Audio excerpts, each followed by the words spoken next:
जैसे कि आपने सूरजमुखी का पौधा देखा है, तो सूरजमुखी के पौधे क्या होता है, इसका बहुत अच्छा एग्जाम्पल है कि वो सूर्य के प्रति क्या होता है, संवेदनशील होता है। जैसे हमने प्याज को क्या बोला, हम प्याज को प्याज बोलते हैं, लेकिन मान लो महाराष्ट्र में उसको क्या बोल देते हैं, कांदा बोल देते हैं। मान लो अमेरिका वाले उसको कुछ और बोलते हो। हम धनिया को धनिया बोलते हैं, कुछ लोग उसको कोथमीर बोलते हैं, कुछ लोग उसको कुछ और बोलते हो। आपने कभी टाइगर देखा है? हाँ मैम देखा है। आपने कभी लेपर्ड देखा है? हाँ मैम देखा है। कहाँ देखा है भाई, बताओ मुझे। मैम जू में देखा है, टीवी में देखा है, या किसी किसी ने जाके नेशनल पार्क में देखा होगा। ठीक है।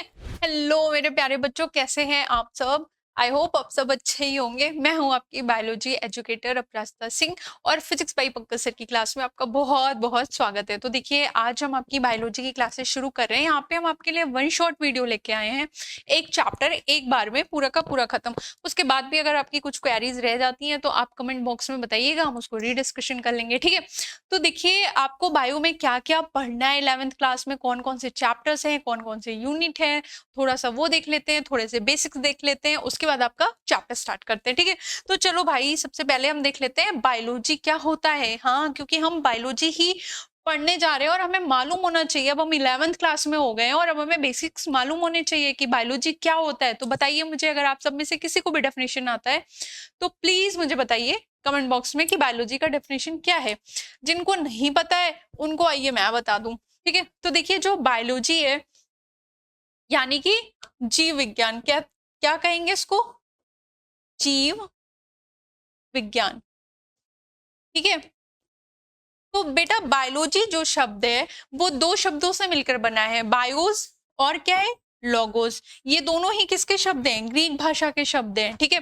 तो बायोस मतलब क्या होता है, लाइफ। बायोस मतलब क्या होता है, लाइफ। ठीक है। और लोगोस मतलब क्या होता है, स्टडी। अब लाइफ किस में होती है भाई, लाइफ होती है मैम जो सजीव होते हैं, जो निर्जीव होते हैं उनमें थोड़ी ना लाइफ होती है। तो विज्ञान की वह शाखा जिसमें हम सजीवों का अध्ययन करते हैं, विज्ञान की वह शाखा जिसमें हम सजीवों का क्या करते हैं, अध्ययन करते हैं, उन्हीं को क्या कह देते हैं, बायोलॉजी कह देते हैं। अच्छा, अब जो जीव विज्ञान है उसके जनक कौन है भाई, तो उसके जनक कौन है, अरस्तु हैं। कौन है, अरस्तु। अगर आप इंग्लिश में बोलेंगे तो आप बोलेंगे एरिस्टोटल। अब आप बोलेंगे मैम मेरा नाम तो हिंदी और इंग्लिश में सेम होता है। हाँ भाई, ये फॉरेनर्स है, इनका थोड़ा अलग कॉन्सेप्ट है, हिंदी में अरस्तु, इंग्लिश में एरिस्टोटल। ठीक है। चलो, अब बायोलॉजी को हमने कितने ब्रांचेस में डिवाइड किया है। ठीक है। तो हमें मेनली क्या पढ़ना है, दो ब्रांचेस पढ़नी है। एक क्या है, बॉटनी, दूसरा क्या है, जूलॉजी। एक क्या है, जंतु विज्ञान, दूसरा क्या है, वनस्पति विज्ञान। ठीक है। तो एक क्या हो गया, वनस्पति विज्ञान। अब वनस्पति विज्ञान में क्या पढ़ेंगे भाई, वनस्पति विज्ञान में पेड़ पौधों के बारे में पढ़ेंगे। और जंतु विज्ञान में क्या पढ़ेंगे, जीव जंतुओं के बारे में पढ़ेंगे। ठीक है। तो दो शाखाएं हो गई। अब जंतु विज्ञान के जनक कौन है, तो जो जीव विज्ञान के जनक हैं वही जंतु विज्ञान के ही जनक हैं। कौन, अरस्तु या फिर एरिस्टोटल। ठीक है। वनस्पति विज्ञान के जनक कौन है, वनस्पति विज्ञान के जनक है थियोफ्रास्टस। ठीक है। कौन है, थियोफ्रास्टस। तो देखो, ये तो थोड़े बेसिक हो गए। ठीक है। अब देखते हैं आपको 11th क्लास में पढ़ना क्या क्या है। तो देखो, 11th क्लास में हमें क्या क्या पढ़ना है, आपकी यूनिट 1 में हमें पढ़ना है सजीव जगत की विविधता। क्या पढ़ना है, सजीव जगत की विविधता। यूनिट 2 में क्या पढ़ना है, जंतुओं और पौधों की संरचनात्मक संगठना। ठीक है। यूनिट 3 में क्या पढ़ना है, कोशिका, संरचना और कार्य। यूनिट 4 में क्या पढ़ना है, पादप कार्य की। यूनिट 5 में क्या पढ़ना है, मानव कार्य की। देखो बेसिकली क्या है, आप इससे पहले की जो आपकी कक्षाएं होंगी 9th और 10th की, उसमें आपने इन सब चीजों को शॉर्ट में पढ़ा होगा। अब हम कैसे पढ़ेंगे, इन चीजों को डिटेल में पढ़ेंगे। जैसे आप किसी चीज को पास से देख रहे हैं तो आपको कम चीजें दिखाई दे रही हैं, आप और हाइट पे जाके देखेंगे तो आपको सारी चीजें दूर से दिखाई देंगी। तो अब हम इनको और घुस के पढ़ेंगे। अभी तक आपने क्या पढ़ा था, शॉर्ट शॉर्ट में पढ़ा था, अब इनको और विस्तार से पढ़ेंगे। ठीक है। तो आज हम आपको फर्स्ट यूनिट ले लेते हैं, सजीव जगत की विविधता। देखिए, इसमें भी हमें क्या पढ़ना है, सजीव जगत की विविधता जो है आपकी यूनिट, इसमें हमारे पास कितने अध्याय हैं, 4 अध्याय हैं। ठीक है। पहला अध्याय क्या है, सजीव जगत। दूसरा क्या है, जीव जगत का वर्गीकरण। तीसरा क्या है, वनस्पति जगत। और चौथा क्या है, जंतु जगत। तो हम एक बार में एक एक अध्याय को कंप्लीट करेंगे। तो आज हम कौन सा अध्याय कंप्लीट करने वाले हैं, सजीव जगत। क्या कंप्लीट करने वाले हैं बेटा? सजीव जगत। ठीक है, तो चलो फिर देर किस बात की है, शुरू करते हैं। तो आ जाओ भाई चैप्टर पे। चैप्टर का नाम क्या है? सजीव जगत। तो सबसे पहला क्वेश्चन क्या आता है इस चैप्टर में, क्या क्या पढ़ेंगे हम, क्या क्या चीजें हमें पढ़नी है? सबसे पहले तो भाई जीव क्या है, सजीव क्या है, नाम ही ले लेते हैं कि सजीव आखिर है क्या। सबसे पहले हम ये देखेंगे, फिर क्या देखेंगे, सजीवों के या जीवों के मुख्य लक्षण क्या होते हैं, कैसे पहचानेंगे कि हम यही सजीव हैं। फिर क्या देखेंगे, जैव विविधता क्या होती है भाई, पता नहीं। फिर देखेंगे जैव विविधता के प्रकार क्या होते हैं, नामकरण क्या होता है, और वर्ग की संवर्ग क्या होता है। ठीक है, आज के चैप्टर में हम मेनली इतनी चीजें कवर करने वाले हैं। किसी को कोई कंफ्यूजन है तो बताओ भाई। अब देखो, यहाँ पे हम कई सारे बोर्ड को लेके चल रहे हैं, Bihar board, UP board, Jharkhand board, etcetera etcetera. ठीक है, तो सबका थोड़ा थोड़ा सिलेबस है। कुछ चीजें जो अब एनसीईआरटी से डिलीट हो चुकी हैं न्यू एनसीईआरटी में, उनको भी मैं आपको थोड़ा थोड़ा शॉर्ट में बता दूंगी। मेनली हम उन चीजों पे फोकस करेंगे जो अभी आपकी न्यू एनसीईआरटी के हिसाब से आपका सिलेबस है। ठीक है, चलो फिर शुरू करते हैं। देखो, सजीव क्या है भाई, जीव या सजीव क्या है, कौन बताएगा मुझे? ठीक है, देखते हैं डेफिनेशन क्या कह रही है हमारी, फिर समझते हैं। एक या एक से अधिक कोशिकाओं का बना वह संगठन है जिसमें बाहरी और आंतरिक वृद्धि होती है, विकास होता है और अपने जैसा प्रतिरूप बनाने की क्षमता होती है, वह जीव कहलाता है। क्या कह रहा है? ये कह रहा है जो सेल से बना हो और जिसमें वृद्धि हो रही हो और जिसमें प्रजनन करने की क्षमता हो, क्या हो, ये सजीव कहलाता है। ठीक है, देखिए अभी आपको 9th या 10th क्लास में पढ़ाया गया होगा, क्या पढ़ाया गया होगा कि एक सेल है। अब सेल का स्ट्रक्चर तो आपको पता होगा, बोर्ड्स के एग्जाम देके आए हैं ना। तो सेल यानी कोशिका, ये क्या है, एक कोशिका है। जब कई सारी कोशिकाएं मिल जाती हैं बेटा, तो क्या बोल देते हैं इसको, ऊतक बोल देते हैं। क्या बोल देते हैं? ऊतक बोल देते हैं। किसे बोलेंगे? जब कई सारी कोशिकाएं मिल जाएंगी। ठीक है, जब ऊतक मिलके क्या बनाएंगे, ऊतक तंत्र बनाएंगे। क्या बनाएंगे? ऊतक तंत्र बनाएंगे। ठीक है, अब इससे क्या बनेगा, अंग बन जाएगा। ठीक है, अंग से क्या होगा, अंग तंत्र बन जाएंगे और उससे क्या बन जाएगा, फाइनली आपका जीव का शरीर यानी कि बॉडी बन जाएगी। तो क्या परिभाषा हुई, देखो सेल बनता है, सेल से टिश्यू बनता है, टिश्यू से ऑर्गन बनता है, ऑर्गन से ऑर्गन सिस्टम बनता है और ऑर्गन सिस्टम से फाइनली क्या बन जाता है, पूरा का पूरा बॉडी बन जाता है। ठीक है, तो बेसिक्स क्या निकले कि जो सजीव का शरीर है उसका सबसे छोटा यूनिट क्या है, उसका सबसे छोटी यूनिट क्या है, कोशिका है। ठीक है, चलो भाई अब आगे देख लेते हैं। नेक्स्ट ये देखो, सजीव का डेफिनेशन, पृथ्वी पर पाए जाने वाले वे समस्त जीव जिनमें जीवन पाया जाता है, जिनमें जीवन उपयोगी सभी महत्वपूर्ण क्रियाएं होती हैं, जैसे पोषण होता है, प्रजनन होता है, वृद्धि होता है आदि क्रियाएं होती हैं, सजीव कहलाते हैं। इनमें सभी प्रकार के पेड़ पौधे, जीव जंतु, पशु पक्षी, सूक्ष्म जीव तथा मनुष्य भी शामिल है। हम भी क्या है, हम भी एक तरह के जीव ही हैं, हम भी एक तरह के जानवर ही हैं। ठीक है, बस क्या है कि हम मोस्ट इंटेलिजेंट और मोस्ट डेवलप्ड एनिमल हैं। ठीक है, पर हम हैं क्या, हम भी एनिमल ही हैं। तो इसके एग्जाम्पल कौन कौन से हो गए सजीव के, पेड़ पौधे, जीव जंतु, पशु पक्षी, सूक्ष्म जीव तथा मनुष्य, ये सभी किसके एग्जाम्पल हैं, सजीव के एग्जाम्पल हैं। ठीक है, समझ गए भाई कि नहीं समझ पाए अभी?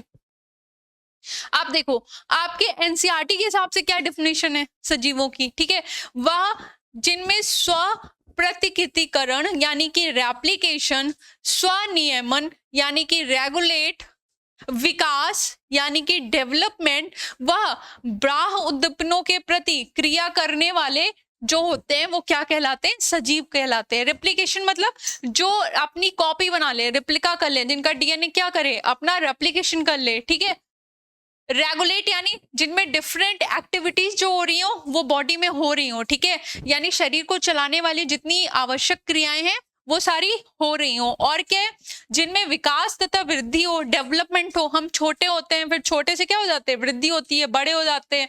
और बाह्य उद्दीपनों के प्रति क्रिया करें, यानी कि हम क्या करें, जो एक्सटर्नल स्टिमुलस है उसके प्रति हम कॉन्शियसनेस हो। बाहर ठंडी पड़ रही है तो हमें पता चलता है, गर्मी पड़ रही है तो हमें पता चलता है, किसी ने सुई चुभोई तो हमें पता चलता है। ठीक है, तो ये क्या है, ये कॉन्शियसनेस है, ठीक है। जिन सब में ये सारे कैरेक्टर्स पाए जाते हैं उनको हम क्या कहते हैं, उनको हम सजीव कहते हैं, ठीक है। ये आपकी एनसीईआरटी की डेफिनेशन हो गई। यहां तक कोई कंफ्यूजन है भाई? तो देखो अब सजीवों के मुख्य लक्षण क्या क्या हैं वो देख लेते हैं। जिनमें वृद्धि हो, जो अभी मैंने बोला, जिनमें जनन हो, जिनमें मेटाबॉलिक रिएक्शन हो। मेटाबॉलिक रिएक्शंस का मतलब क्या होता है, जैसे हमारे शरीर में बहुत सारी क्रियाएं हो रही होती हैं, श्वसन हो रहा है, एक्सक्रीशन हो रहा है और डाइजेशन हो रहा है, हमारा रेस्पिरेशन हो रहा है, ठीक है। ये सारी क्या है, ये सारी क्रियाएं हैं, ठीक है। और क्या हो, संवेदनशीलता हो, अनुकूलता हो, कॉन्शियसनेस हो, मतलब बाहरी वातावरण के प्रति कॉन्शियसनेस हो कि हाँ बारिश हो रही है, ठंडी हो रही है, गर्मी हो रही है, चोट लग रही है, तो सब क्या होता है, हमें महसूस होता है, हम महसूस करते हैं, यही क्या है, कॉन्शियसनेस है। और क्या है, कोशिका या कोश की व्यवस्था हो, जिनकी जो बॉडी हो वो किससे मिलके बनी हो, कोशिका से मिलके बनी हो, या कोशिकाओं के मिलने से जो एक ऑर्गेनाइजेशन होता है, जैसे ऊतक बना, ऊतक से अंग बना, अंग से अंग तंत्र बना, फिर उससे बॉडी बना, तो ये पूरा ऑर्गेनाइजेशन हो। तो ये जो पूरे आपको लक्षण दिख रहे हैं ये किसके हैं बेटा, सजीव के हैं। आप देखो यहाँ पे दो तरह की बात करते हैं, एक होता है सामान्य लक्षण, एक होता है विशिष्ट लक्षण। सामान्य लक्षण मतलब वो सभी सजीवों में पाया जा रहा है, विशिष्ट लक्षण मतलब अगर वो सजीव हैं तो वो कंपलसरी है कि उनमें वो लक्षण पाया ही जाना है। सामान्य लक्षण में क्या हुआ कि वो लक्षण उनमें पाए भी जा सकते हैं और नहीं भी पाए जा सकते हैं, हो सकता है उसका कोई एक्सेप्शन या अपवाद हो, लेकिन विशिष्ट लक्षण जो होता है वो कंपलसरी है कि वो उसमें क्या होगा, पाया ही पाया जाएगा। तो सबसे पहले हम क्या देख लेते हैं, वृद्धि है, वृद्धि को देख लेते हैं, ठीक है। तो चलो अब अपना फर्स्ट जो पॉइंट है वृद्धि, उसको डिटेल में देखते हैं। तो देखो वृद्धि क्या है, कह रहा है कि सभी सजीवों में वृद्धि होती है, उम्र बढ़ने के साथ साथ उनका शारीरिक और मानसिक विकास होता है, जबकि निर्जीवों में ऐसा कुछ नहीं होता है। तो जैसे मान लो पेड़ है, छोटा होता है, फिर उसमें वृद्धि होती है, बड़ा हो जाता है, या हम हैं, आप हैं, आप पहले छोटे थे, फिर बड़े बड़े होते होते 11th क्लास में पहुंच गए।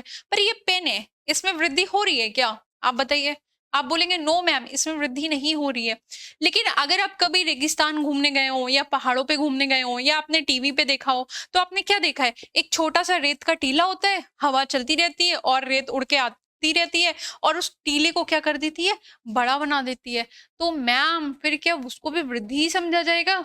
नहीं बेटा, यही डिफरेंस है कि जो सजीवों में वृद्धि हो रही है वो कैसी हो रही है, आंतरिक तौर पे भी वृद्धि होती है। सजीव जो है, हम हमारा जो बॉडी ऑर्गेनाइजेशन है वो कोशिका से बना है, तो हम बाहर से तो बढ़ रहे हैं पर हमारी कोशिका भी क्या हो रही है, डिवाइड हो रही है, तो आंतरिक वृद्धि भी हो रही है। जबकि रेत के टीले में ऐसा नहीं है, छोटा टीला था, बाहर से रेत उड़ के आई और उसको क्या कर दिया, सिर्फ बाह्य वृद्धि हो रही है, ठीक है, उसमें बाह्य वृद्धि हो रही है और हम में क्या हो रहा है, आंतरिक वृद्धि हो रही है। तो वृद्धि तो दोनों में ही पाई जा रही है, इसलिए वृद्धि क्या हुआ, वृद्धि एक विशिष्ट लक्षण नहीं है। किसका नहीं है, किसका नहीं है, सजीवों का नहीं है, ठीक है। चलो दूसरा देख लेते हैं भाई। दूसरा हमारा लक्षण था प्रजनन, क्या था, रिप्रोडक्शन। तो देखो क्या कह रहा है, सभी सजीवों में प्रजनन का गुण पाया जाता है, उनमें अपने समान नए जीव उत्पन्न करने की क्षमता पाई जाती है, जिससे वे अपने ही जैसे और जीव पैदा कर लेते हैं, ठीक है। अब ये कह रहा है कि अगर सजीव है तो सजीव रिप्रोडक्शन यानी कि प्रजनन करेगा ही करेगा, अपनी जैसी संतति कोशिकाएं बनाएगा ही बनाएगा। अब चलो इसका भी एक्सेप्शन देख लेते हैं। मान लो कोई कपल है, ठीक है, जिनको बच्चे नहीं हो रहे हैं, बहुत सारे लोग ऐसे होते हैं जिनको बच्चे नहीं होते हैं, तो आप मुझे बताओ क्या वो सजीव नहीं है? मान लो उनको कोई बीमारी है, उनमें कोई दिक्कत है और उनसे बच्चे नहीं हो रहे, तो क्या वो सजीव नहीं है? है। और इसका एग्जाम्पल देख लो, खच्चर। खच्चर पता है क्या है, घोड़े और गधे का क्रॉस होता है खच्चर, आपने देखा होगा कभी, सामान ढोने के लिए उसको यूज किया जाता है। तो खच्चर क्या है, हाइब्रिड है। अब हाइब्रिड क्या है, हाइब्रिड जब दो अलग अलग चीजों को मिलाकर बनाया जाता है तो क्या होता है, हाइब्रिड होता है। दो अलग अलग जातियों को जब मिला के जिनका क्रॉस हुआ तो उसको क्या बोलेंगे, हाइब्रिड हुआ। तो खच्चर क्या हुआ, खच्चर हाइब्रिड हुआ, क्योंकि उसका एक पेरेंट क्या है, गधा है, और दूसरा पेरेंट क्या है, घोड़ा है, ठीक है। तो खच्चर जो होता है वो कभी भी रिप्रोडक्शन नहीं करता है, कभी भी संतान उत्पत्ति नहीं कर सकता है। और एग्जाम्पल आप लिख लो, मधुमक्खी। मधुमक्खी में 3 टाइप्स होते हैं, एक रानी मधुमक्खी होती है, एक नर मधुमक्खी होती है, और एक क्या होती है, श्रमिक मधुमक्खी होती है। तो रानी मधुमक्खी और नर मधुमक्खी में तो क्या होता है, वो प्रजनन करते हैं, लेकिन जो श्रमिक मधुमक्खी होती है वो कभी भी प्रजनन नहीं करती है। तो यानी क्या बताइए, आप खुद बताइए कि क्या प्रजनन, रिप्रोडक्शन जो एक विशिष्ट लक्षण हुआ? आप कहेंगे नो मैम।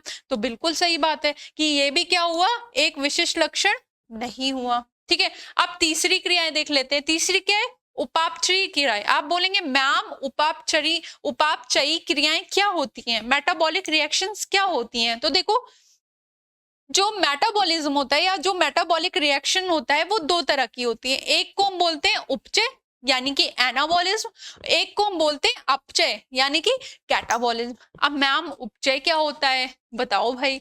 देखो, उपचय मतलब, एनाबॉलिज्म मतलब होता है किसी चीज का बनना, कंस्ट्रक्ट करना, और कैटाबॉलिज्म या अपचय का बनना मतलब क्या होता है, टूटना। समझ गए? उपचय का मतलब क्या होगा, उपचय का मतलब क्या होगा, बनना। एनाबॉलिज्म में कोई चीज बनती है और कैटाबॉलिज्म में क्या होता है, टूटती है। आओ एग्जांपल से समझते हैं कैसे ये क्रियाएं होती हैं। आपने सबने 10th क्लास में फोटोसिंथेसिस पढ़ा होगा, प्रकाश संश्लेषण पढ़ा होगा। तो प्रकाश संश्लेषण कैसी क्रिया थी? प्रकाश संश्लेषण में क्या हो रहा था, खाना बन रहा था। क्या बन रहा था? खाना बन रहा था। तो वो कैसी प्रक्रिया हो गई? वो हो गई उपचय। प्रकाश संश्लेषण कैसी प्रक्रिया हो गई? उपचय हो गई। ठीक है, क्योंकि उसमें किसी चीज का निर्माण हो रहा था। वही आपने श्वसन की भी प्रक्रिया पढ़ी है 10th क्लास में, है ना? तो श्वसन क्या होता है? सांस लेना, सांस छोड़ना थोड़ी ना श्वसन होता है। श्वसन क्या होता है कि जो जटिल खाद्य पदार्थ हैं वो स्मॉलर यूनिट्स में टूटते हैं, छोटे समूहों में टूटते हैं, फिर उनसे क्या करा जाता है, ऊर्जा का निर्माण किया जाता है। ये क्या है? ये श्वसन है। ठीक है, तो अपचय जो हो गया, यानी अपचय में क्या आ गया, श्वसन। क्योंकि श्वसन में क्या है, कोई चीज टूट रही है। श्वसन में क्या हो रहा है, कोई चीज टूट रही है। तो उपचय में कुछ बन रहा है और क्या हो रहा है, अपचय में कुछ टूट रहा है। ठीक है, तो ये दोनों को मिला के कंबाइनली क्या कह देंगे, मेटाबॉलिक रिएक्शंस, या फिर कह देंगे उपापचय। समझ गए? तो ऐसे हमारा बॉडी है, हमारी बॉडी में क्या होता है, डिफरेंट रिएक्शंस होती रहती है मेटाबॉलिक। कुछ बन रहा होता है, कुछ टूट रहा होता है, शरीर इसी से तो चलता रहता है, डिफरेंट मेटाबॉलिक एक्टिविटीज होती रहती है। तो क्या ये निर्जीवों में भी पाई जाती है? नहीं, इस तरीके से नहीं पाई जाती है। ठीक है, तो इसलिए ये क्या हो गया, ये एक विशिष्ट लक्षण हो गया। आप क्या कहेंगे कि मैम ये सजीवों का एक विशिष्ट लक्षण है। ठीक है, चलो अब अगला लक्षण देख लेते हैं भाई। क्या है अगला लक्षण? है संवेदनशीलता। सभी सजीवों में संवेदनशीलता का गुण पाया जाता है। वे अपने आसपास तथा मौसम में होने वाले परिवर्तनों को महसूस कर सकते हैं। मनुष्य में 5 संवेदी अंग भी पाए जाते हैं, जबकि पेड़ पौधों में कोई विशेष संवेदी अंग नहीं पाए जाते, लेकिन वे भी सर्दी, गर्मी तथा सूर्य के प्रकाश को महसूस करते हैं। जैसे आप कभी भी, एक कमरा है, पूरा अंधेरा है, वहां पे एक पौधा रख दो और एक पतली सी झरोके से सूर्य की रोशनी आ रही है, तो वो पौधा जो है क्या होगा, उसकी तरफ थोड़ा सा झुक जाएगा। ठीक है, हम मनुष्यों में तो होता ही है, हमें तो सर्दी, गर्मी, बरसात सब चीजों का अनुभव होता है। हम हर चीज को क्या करते हैं, संवेदनशील होते हैं, महसूस कर पाते हैं। और पौधों में भी ये हमारे जितना नहीं होता है, लेकिन कुछ हद तक होता है। क्या होता है, पौधे भी अपने आसपास के एनवायरनमेंट से क्या होते हैं, संवेदनशील होते हैं। ठीक है, तो ये संवेदनशीलता भी कैसा, अगर कोई सजीव है तो उसमें क्या होगा, संवेदनशीलता होगी, चाहे कम हो चाहे ज्यादा हो। तो क्या ये विशिष्ट लक्षण हुआ? यस मैम, ये विशिष्ट लक्षण हुआ।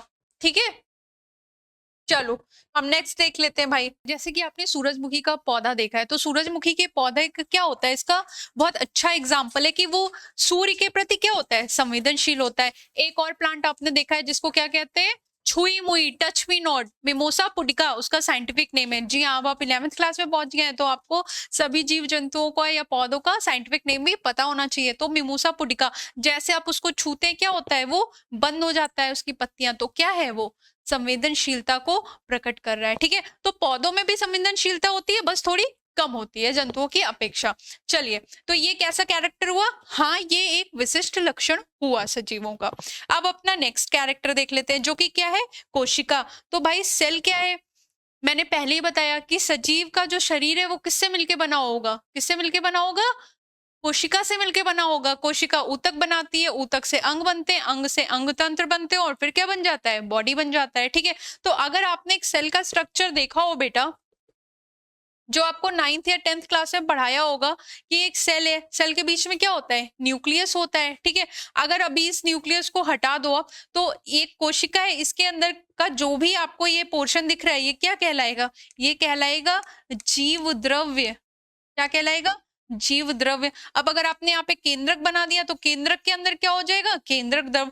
अब बाकी का जो पोर्शन ये दिख रहा है, जो बच रहा है, मान लो एक सेल है, साफ डायग्राम देख लो भाई, मान लो एक सेल है, ये केंद्रक हो गया, केंद्रक के अंदर क्या हो गया, केंद्रक द्रव्य हो गया। अब जो ये खाली जगह दिख रही है, ये क्या हो रहा है, ये हो रहा है आपका साइटोप्लाज्म, यानी कि कोशिका द्रव्य। पढ़ा होगा ना आपने 9th क्लास में, ठीक है। इसी कोशिका द्रव्य में जितने भी सेल ऑर्गेनल्स होते हैं, जैसे माइटोकॉन्ड्रिया, गोल्जी बॉडी, ईआर, ये सब क्या होते हैं, यहीं पे पाए जाते हैं। तो कोशिका यानी कोशिका जीव की संरचनात्मक व क्रियात्मक इकाई है, सबसे छोटी इकाई है, ठीक है। और कोशिका और कोशिकीय संरचना जो भी होती है, ठीक है, उनसे मिलकर ही सजीव का शरीर बना होता है। तो ये भी कैरेक्टर हो गया। तो ये कैसा कैरेक्टर हो गया, हाँ, ये एक विशिष्ट लक्षण हो गया। तो कौन कौन से विशिष्ट लक्षण हुए, एक तो उनमें क्या होता है, मेटाबॉलिक रिएक्शंस होती है, दूसरा क्या होता है, कॉन्शियसनेस यानी कि संवेदनशीलता होती है, और तीसरा क्या, उनका जो बॉडी ऑर्गेनाइजेशन होता है वो क्या होता है, सेलुलर होता है, कोशिका कोशिका से निर्मित होता है, ठीक है। अब देख लेते हैं निर्जीव क्या है भाई। वैसे तो आपको पता ही है, ये पेन हो गया, टी शर्ट हो गई, सब क्या है, निर्जीव है, ठीक है। पृथ्वी पर पाए जाने वाले वे सभी जीव जिसमें जीवन नहीं पाया जाता है, और वो जैसे जो भी मेटाबॉलिक रिएक्शंस होती हैं, आवश्यक क्रियाएं होती हैं, जैसे श्वसन, प्रजनन, भोजन, वृद्धि, वो सब नहीं कर सकते, उनको हम क्या बोलते हैं, निर्जीव। अब देखो निर्जीव भी दो तरह के होते हैं। एक तो जो प्रकृति ने बनाया है, कौन कौन, जैसे ग्रह हो गए, सूर्य हो गया, हवा हो गया, आग हो गया, पत्थर हो गया, ये सब क्या हो गया, पर्वत हो गया, ये सब क्या है, ये सब हमने नहीं बनाया, ये किसने बनाया है, नेचर ने बनाया है। और दूसरे कौन से निर्जीव होते हैं, जो मानव निर्मित होते हैं, जिसे किसने बनाया, मानव ने बनाया, जैसे कि टेबल हो गया, कुर्सी हो गया, कंप्यूटर हो गया, मोबाइल हो गया, ये सब कौन है, मानव निर्मित। तो ये वो चैप्टर का पार्ट है बेटा जो ओल्ड एनसीईआरटी में था, लेकिन मैंने आपको बता दिया ताकि आपके कॉन्सेप्ट क्लियर हैं, ठीक है। चलो भाई आगे बढ़ते हैं। अब देखते हैं, हमने सजीव और निर्जीव देख लिया। अब हम देखते हैं जैव विविधता क्या होता है। क्या होता है मैम, जैव विविधता या बायोडाइवर्सिटी। बहुत सिंपल सी बात है भाई, अभी चुटकी में समझ में आ जाएगा। देखो क्या होता है, जैसे आप जब भी कभी बाहर देखते हो, आपको डिफरेंट डिफरेंट टाइप के प्लांट्स दिखते हैं और एनिमल्स दिखते हैं, मतलब भिन्न भिन्न प्रकार के पेड़ पौधे दिखते हैं और जीव जंतु दिखते हैं। कुत्ता दिख रहा है आपको, भैंस दिख रही है आपको, गाय दिख रही है, चींटी दिख रही है आपको, घर में चूहा दिख रहा है आपको, अलग अलग तरह के पौधे दिख रहे हैं। तो एक ही ये जो हमारी पृथ्वी है, इस पे ही बहुत अलग अलग टाइप की प्रजातियों के क्या मिलते हैं, जीव जंतु और पेड़ पौधे मिलते हैं। यही क्या है, यही डाइवर्सिटी है, यही क्या है, विभिन्नता है, यही क्या है, विविधता है या भिन्नता है। विविधता मतलब विविध विविध प्रकार की चीजें, भिन्न भिन्न प्रकार की चीजें, उसके आगे जैव लगा दिया, यानी कि जैव मतलब क्या है, जीवन से जुड़ी चीजें, सजीव, आपको बहुत सारी विभिन्नताएं पाई जाती हैं, ठीक है। तो देखो इसका डेफिनेशन क्या कह रहा है कि हमारे चारों तरफ विभिन्न प्रकार के जीवों की उपस्थिति को ही जैव विविधता कहते हैं भाई। कि जो प्रकृति कितनी खूबसूरत है, कितनी अलग अलग चीजों, कितनी अलग अलग प्रजातियों को बना रखा है, यही क्या है, यही क्या है, यही भिन्नता है, यही क्या है, यही विविधता है, ठीक है। वैज्ञानिकों के अनुसार वर्तमान समय में पृथ्वी पर जीवों की संख्या लगभग 3 करोड़ है बेटा, लगभग 3 करोड़ जातियां जो है वो उपस्थित है। लेकिन वैज्ञानिकों द्वारा खोजी गई जातियों की संख्या लगभग 20 लाख है, जिनमें से 15 लाख जीवों की तथा 5 लाख वनस्पति की है। यानी अभी भी हमें नहीं पता बेटा कि हमने जिनके बारे में पढ़ा है, हम जिनको जानते हैं, हम जिनको पहचानते हैं, उसके अलावा अभी भी कितनी ऐसी प्रजातियां हैं जिनके बारे में हम जानते ही नहीं है, जिनको हम पहचानते ही नहीं है। देखो कभी कभी आपके साथ भी ऐसा होता होगा पक्का, कि आप कभी कोई पौधा देखते होंगे या कोई जानवर देखते होंगे, फिर आप उसको ध्यान से देखते होंगे, ओह ये क्या है, इसको पहले देखा है क्या, ये थोड़ा अजीब तरीके का है क्या। आपके मन में ऐसा होता है ना। तो बहुत सारे ऐसे हैं जिनके बारे में हम जान गए, हम पढ़ लिए, हमने उनको डिवाइड कर लिया है किसमें, क्लासिफिकेशंस में, लेकिन बहुत सारे ऐसे हैं जिनके बारे में हम अभी भी नहीं जानते हैं, ठीक है। तो ये हो गया भाई हमारा जैव विविधता, ठीक है। आप देखो एक बहुत इंपॉर्टेंट कॉन्सेप्ट यहाँ पे आ रहा है, टैक्सोनॉमी, और उसको हिंदी में क्या कहते हैं, वर्गीकी आपने इसके बारे में पहले सुना है या नहीं सुना है? आप बोलेंगे नो मैम हमने नहीं सुना है। वर्गीकी या टैक्सोनॉमी क्या होता है? तो देखो बेटा, टैक्सोनॉमी जीव विज्ञान की वह शाखा है जिसमें जीवों की पहचान, नामकरण तथा वर्गीकरण किया जाता है। ठीक है, ये टैक्सोनॉमी कहलाता है। अब आप बोलेंगे मैम इतना कॉम्प्लिकेटेड क्यों बनाना जिंदगी को, इतना कॉम्प्लिकेटेड क्यों बनाना हमको जीव विज्ञान को? भाई देखो, अगर आप टैक्सोनॉमी नहीं पढ़ेंगे या आप सिस्टमैटिक नहीं पढ़ेंगे, वर्गीकरण नहीं पढ़ेंगे, तो आप कैसे किसी जीव को क्लासिफाई कर पाएंगे? देखो अभी मैंने बताया लगभग 3 करोड़ प्रजातियां पाई जा रही हैं, तो आप कैसे बताओगे कि हम इसके बारे में बात कर रहे हैं, किसके बारे में बात कर रहे हैं, किसके बारे में बात कर रहे हैं, है ना?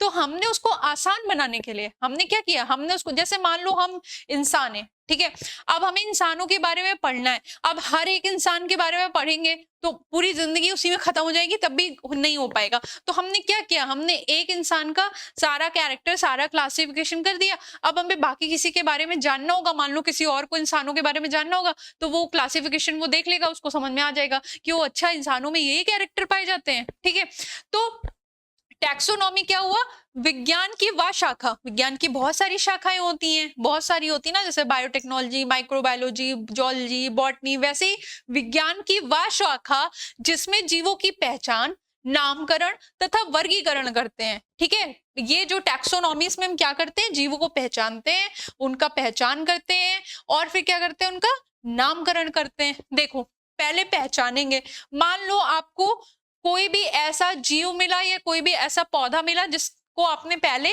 नहीं देखा है, ठीक है, या आप उसके बारे में नहीं जानते हो, तो आप क्या करोगे, पहले पहचान करोगे, आइडेंटिफिकेशन करोगे। आइडेंटिफिकेशन कैसे करोगे, इसमें लक्षणों के आधार पर जीवों का पहचान कर उनकी तुलना पहले से ज्ञात जीवों से करते हो। आप कहोगे कैसे मैम, मान लो आपको कोई एनिमल मिला जिसको आपने पहले नहीं देखा, आपने बोला ओ ये क्या है, तो आप पहले उसके कैरेक्टर्स देखोगे, ये 2 पैर पे चल रहे हैं, 4 पैर पे चल रहा है, इसकी पूंछ है कि नहीं है। मान लो वो 4 पैर पे चल रहा है, तो आप सोचोगे ये बकरी भी हो सकता है, ये गाय भी हो सकता है, ये घोड़ा भी हो सकता है। ठीक है, फिर आप देखोगे उसके कुछ और कैरेक्टर देखोगे, वो मीट खा रहा है कि वो शाकाहारी है कि मांसाहारी है, फिर आप कहोगे अच्छा इसमें ये कैरेक्टर भी पाया जा रहा है। तो क्या कर रहे हो आप, पहचान कर रहे हो ना, पहले उसके लक्षणों को क्या कर रहे हो, लक्षणों को आप क्या कर रहे हो, ध्यान से देख रहे हो, समझ रहे हो, फिर उसको पहचानने की कोशिश कर रहे हो कि वो मैंने ये पहले कभी देखा था क्या, या कोई मैंने नया डिस्कवरी कर लिया है ना। अब जब आपने पहचान कर लिया तब क्या करोगे, नामकरण करोगे। इसमें लक्षणों की पहचान के बाद उसका नाम दिया जाता है। ठीक है, अब मान लो आपने पहचान लिया, ओ ये तो 4 पैर का है, ये तो भौंकता भी है, ये मांसाहारी भी है, ये पक्का ही डॉग होगा, कुत्ता होगा, तो आपने क्या कर लिया, पहचान कर लिया। ठीक है, अब क्या करेंगे आप उसका, आपने एक नाम दे दिया कि ये गाय है या बकरी है या कुत्ता है, आपने उसको नाम दे दिया पहचान करने के बाद। अब क्या करेंगे, अब उसका क्लासिफिकेशन देखेंगे। ठीक है, कि यह जीवों के आकार की, शारीरिक व जाति वृत्ति के आधार समूह में बांटा गया है। अब आप इसको साइंटिफिक तरीके से बांटेंगे, किसके आधार पर, पहले आप उसकी संरचना देखेंगे, ठीक है, आप उसकी जाति देखेंगे, किस स्पीशीज में वो आ रहा है, और फिर उसके आधार पर आप इसको बांटेंगे, किस में बांटेंगे कि भाई ये किस में आ रहा है, कॉर्डेटा में आ रहा है, नॉन कॉर्डेटा में आ रहा है, किस प्लांट ग्रुप में आ रहा है, ब्रायोफाइटो, जिम्नोस्पर्म में, एंजियोस्पर्म में, किस में आ रहा है। ठीक है, अब आप उसका क्लासिफिकेशन करेंगे। डरना मत, ये जो मैंने अभी बड़े बड़े से नाम लिए सारे आगे चल के हम समझेंगे, वरना सोचो मैम क्या बोल दी, कॉर्ड डेटा क्या होता है भाई। ठीक है, ये सब आगे चल के हम समझेंगे। ठीक है, तो अभी फिलहाल क्या समझना है कि व्हाट इज टैक्सोनॉमी, वर्गीकी क्या है। तो वर्गीकी जीव विज्ञान की वह शाखा है जिसमें जीवों की पहचान करते हैं, नामकरण करते हैं, वर्गीकरण करते हैं, उसी को हम क्या कह देते हैं, वर्गीकी करते कह देते हैं। समझ गए, वेरी नाइस। चलो भाई अब आगे देखते हैं। आप लोग तो बहुत आसानी से सब चीजें समझ जाते हैं भाई। अब देख लो, टैक्सोनॉमी यानी वर्गीकी, इसका एक फ्लो चार्ट बना दिया तब ताकि आपको आसानी हो जाए। ठीक है, तो ये शब्द जो है ये एपीडी कैंडोले ने दिया था। किसने दिया था, एपी कैंडोले ने दिया था। ठीक है, ये आपकी ओल्ड एनसीईआरटी में, आपकी न्यू एनसीईआरटी में ये नाम नहीं है, लेकिन मैंने आपको बता दिया कि एपी कैंडोले ने क्या दिया था, टैक्सोनॉमी शब्द दिया था। ठीक है, फादर ऑफ टैक्सोनॉमी कौन है भाई, वेरी इंपॉर्टेंट क्वेश्चन, कि who is the father of taxonomy, यानी वर्गीकी के जनक कौन है, वर्गीकी के जनक कौन है, तो कौन है, कैरोलस लीनियस। कौन है, कैरोलस लीनियस। कौन है कैरोलस लीनियस, वर्गीकी के कौन है? जनक हैं। वर्गीकी के कौन हैं? जनक हैं। ठीक है, शब्द किसने दिया था? एपी कैंडोल ने। जनक कौन है? कैरोलस लीनियस है। अब इसमें पढ़ा क्या किया जाता है? पहले ही मैंने बताया कि आप क्या करेंगे, पहचानेंगे। किसके आधार पर पहचानेंगे? लक्षणों के आधार पर पहचानेंगे। भाई लक्षण ही तो देखेंगे, फिर क्या करेंगे? नाम पद्धति यानी नॉमेनक्लेचर, उसका एक नाम रखेंगे, लक्षणों के आधार पर पहचान के उसका एक नाम रखेंगे। फिर क्या करेंगे? उसका क्लासिफिकेशन कर देंगे, उसका वर्गीकरण कर देंगे कि ये किसमें आता है। तो आपने वर्गीकरण कर दिया। यही क्या है? यही वर्गीकी है। बताइए, कुछ भी टफ था इसमें? बिल्कुल भी नहीं। चलो अब नेक्स्ट देखते हैं क्या पढ़ना है। नेक्स्ट हमें देखना है सिस्टमैटिक्स। क्या देखना है? सिस्टमैटिक्स। ठीक है, तो सिस्टमैटिक्स को क्या कहते हैं हम? वर्गीकरण पद्धति। हिंदी में क्या कहते हैं? वर्गीकरण। कंफ्यूज मत होना, बहुत सारी बुक में अलग अलग बातें लिखी गई। वर्गीकी क्या है? टैक्सोनॉमी है। सिस्टमैटिक क्या है?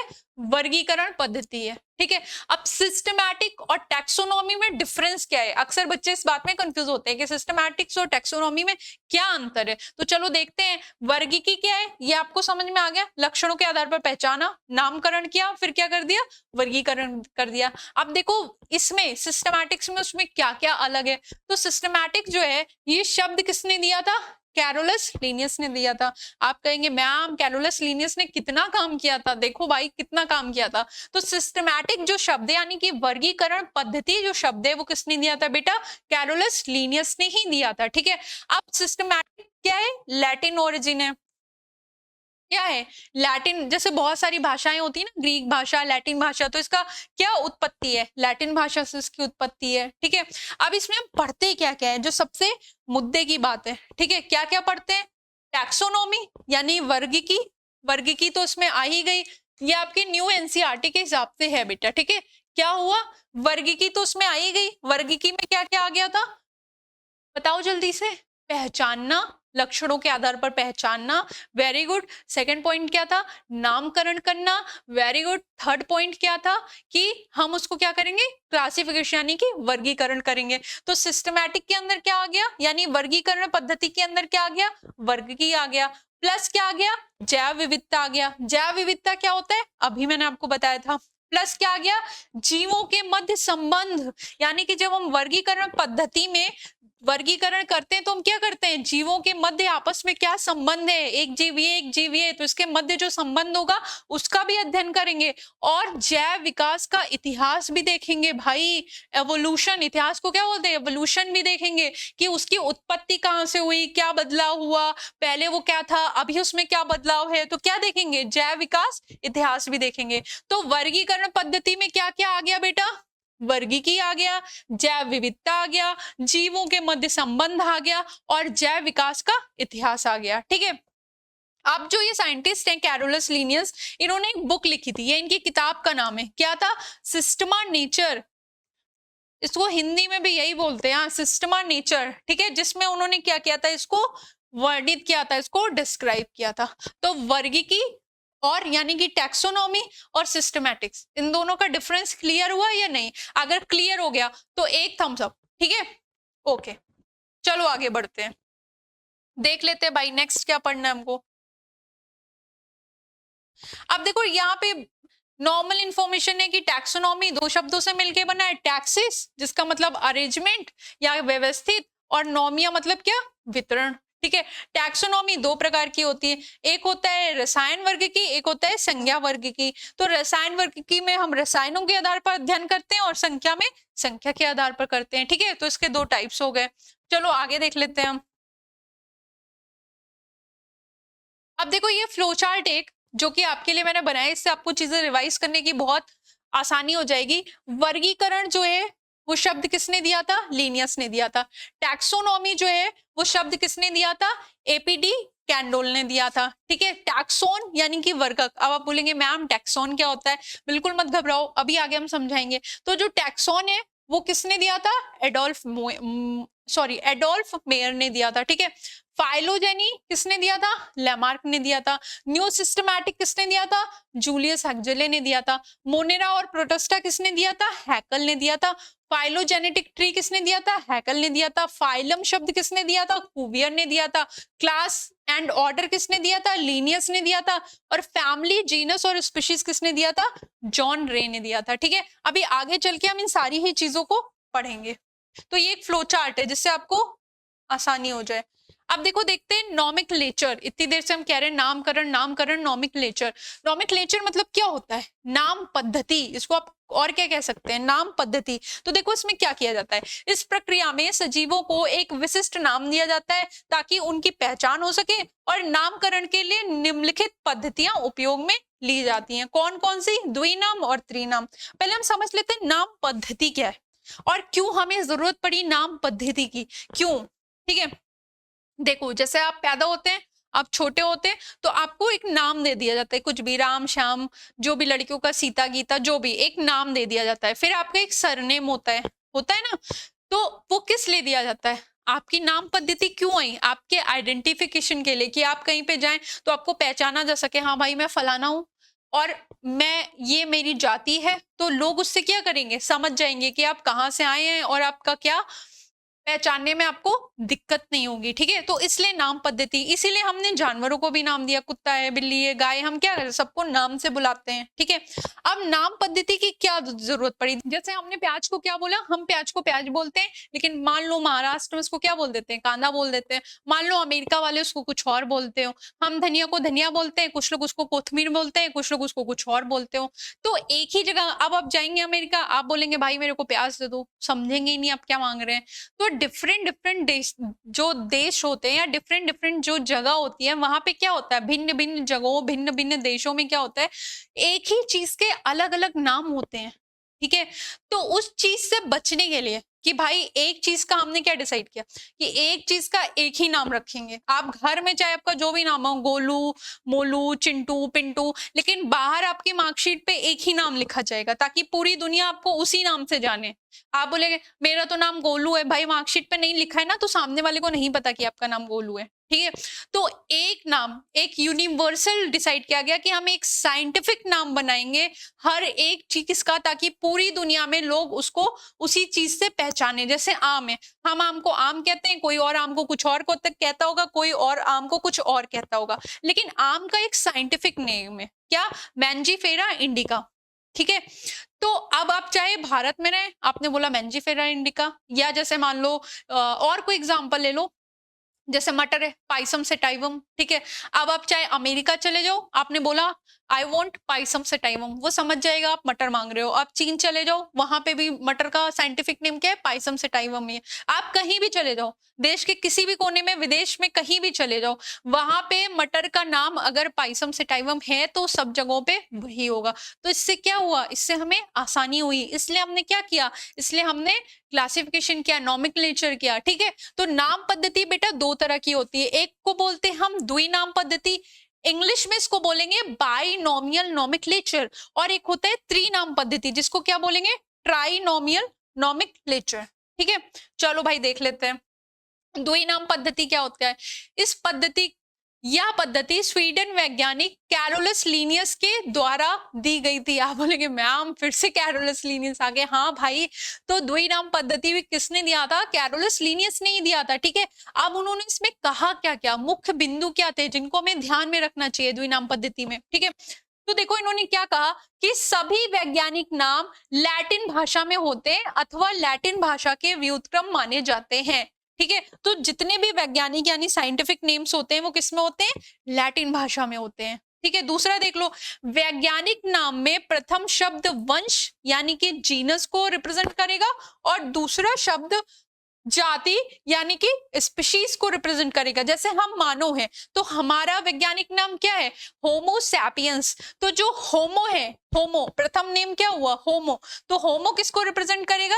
जीनस यानी वंश को, और सैपियंस किसको रिप्रेजेंट करेगा? स्पीशीज यानी जाति को। तो सैपियंस क्या होगी? हमारी जाति हो गई। होमो क्या हो गया? हमारा वंश हो गया। तो क्या कहा लीनियस ने? लीनियस ने बोला कि जो साइंटिफिक नेम रखे जाएंगे उसमें दो चीजें लिखनी जरूरी होंगी, एक तो उनका वंश का नाम लिखा जाएगा और दूसरा क्या होगा?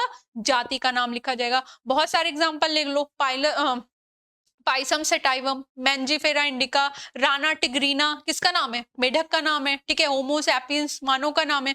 तो ये सारे क्या हो गए? देखो आप, इसमें एक वंश का नाम आ रहा है और दूसरा क्या आ रहा है? जाति का नाम आ रहा है, ठीक है। और मुख्य बिंदु क्या थे भाई, वो भी देख लेते हैं। तीसरा ये कहते हैं वैज्ञानिक नाम को कंप्यूटर से टाइप करते वक्त तिरछे अक्षरों यानी कि इटैलिक लेटर्स में छापा जाता है। अगर आप साइंटिफिक नेम्स को लिख रहे हैं और आप कंप्यूटराइज फॉर्म में लिख रहे हैं तो वो तिरछे लिखे जाएंगे। कैसे लिखे जाएंगे? ऐसे तिरछे लिखे जाएंगे, ठीक है। इटैलिक लेटर्स में लिखे जाएंगे। यदि वैज्ञानिक नाम को हाथ से लिखा जा रहा है तो प्रत्येक शब्द को अलग अलग रेखांकित किया जाएगा। समझ गए? यानी कि अगर आप होमो सैपियंस लिख रहे हैं और आप हाथ से लिख रहे हैं तो पहली चीज तो आप होमो लिखेंगे, उसको अंडरलाइन करेंगे, और फिर दूसरी चीज आप सैपियंस लिखेंगे और फिर उसको अलग अंडरलाइन करेंगे। और एक चीज ध्यान रखिएगा, जो पहला वंश का नेम होगा उसका जो लेटर होगा वो पहला लेटर क्या होगा? कैपिटल, बड़ा होगा। और जो जाति का पहला लेटर होगा वो क्या होगा? स्मॉल, यानी कि छोटा होगा। तो ये क्या हो गया? ये साइंटिफिक नेम लिखने का तरीका है कि आप कभी भी हैंड रिटन अगर लिख रहे हैं, अपने हाथों से कॉपी पे लिख रहे हैं या कहीं पे भी लिख रहे हैं, तो उसको क्या करेंगे आप? उसके नीचे एक अंडरलाइन करेंगे, ठीक है। और क्या कह रहा है भाई?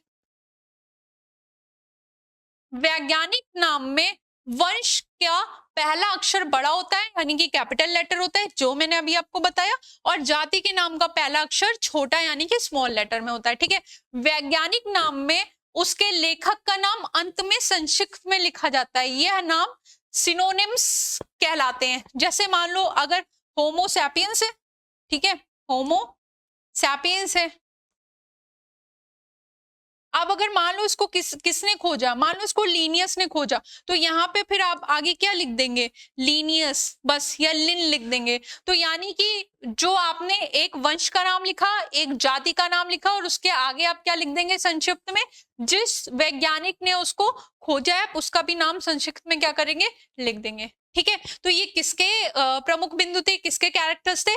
द्विनाम पद्धति के। इसीलिए इसको बोला गया द्विनाम। द्वि मतलब क्या हुआ? दो। दो कौन से वो चीज थी? एक था वंश और दूसरा क्या था? जाति। तो क्या कहलाया? द्विनाम पद्धति। किसने दिया? कैरोलस लीनियस ने दिया। कोई कंफ्यूजन है तो बताओ मुझे अभी। चलो आगे देख लेते हैं। अब देख लेते हैं भाई त्रिनाम पद्धति। देखो त्रिनाम पद्धति में एक छोटा सा क्या कर देते हैं? चेंज कर देते हैं, ठीक है। हालांकि आपको पढ़ना द्विनाम पद्धति तक है, फिर भी इसको थोड़ा सा बता देते हैं। देखो क्या है, इस प्रकार की नामकरण पद्धति में वंश और जाति के नाम के साथ साथ उनकी वैरायटी का नाम भी लिखा जाता है। जैसे मानव के लिए होमोसैपियंस यूरोपियंस होता है, और सजीवों को नामकरण करने के लिए निम्न संस्थाओं का निर्माण किया गया है, ठीक है। अभी देखते हैं वो कौन सा संस्था है। तो यानी इसमें क्या किया गया है? होमोसैपियंस और यूरोपियंस भी लगा दिया गया, यानी कि क्या किया गया? एक उनकी वैरायटी का भी नाम लिख दिया गया कि यूरोपियंस मतलब क्या है? यूरोप के।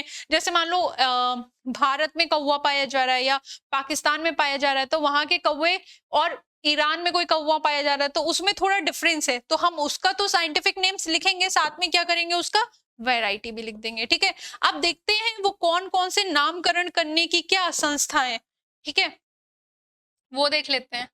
तो देखो सबसे पहले क्या है? ICBN, international code of botanical nomenclature. इसमें क्या करते हैं? जो पेड़ पौधों का नामकरण होता है वो होता है, ठीक है।